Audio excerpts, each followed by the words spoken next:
Another year coming to an end, and the state legislature is expected to wrap up their session today.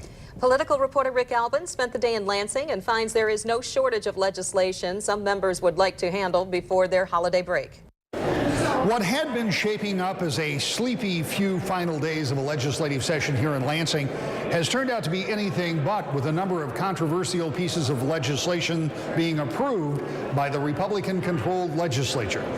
The volume of legislation in the final hours is considerable, from a controversial bill that would require an additional rider on insurance policies to cover abortions, and that would have to be purchased before someone becomes pregnant. What that means in the testimony I gave yesterday is that women who had a complication during pregnancy, which is also one of the top 10 killers of women under 35, a complication during a wanted pregnancy, who had to face the choice of a abortion basically for that malformed fetus if something happened wrong, would have to pay for that out of pocket. Well, for a taxpayer who has conscientious issues about killing a baby and has concerns about their dollars being used for that, I think you have to take that into consideration.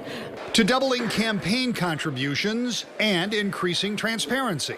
This is obviously an issue that is not a priority for Michigan citizens. It's a priority for some politicians and some special interest groups who want to put more money into the system. We put in the minimum bit of financial disclosure reform to try to mask the fact that this bill is a real clunker. It's one of the evil parts of this job is it's expensive. You know, when these laws were created, years and years ago in the 70s, it was 13 cents to send a mail piece. If I send one now, it's 46 cents. So it's more than, doubled here, and we're doubling the contribution amounts here. Will it affect me much? Probably not.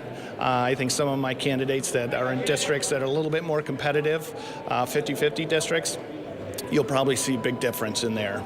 So why does all of this legislation move at the very end of a session? Even though all these members will be back in January, they're rushing to get some of these bills passed right now. Tonight at 6 o'clock, we'll talk about that. In Lansing, I'm Rick Albin, 24 Hour News 8.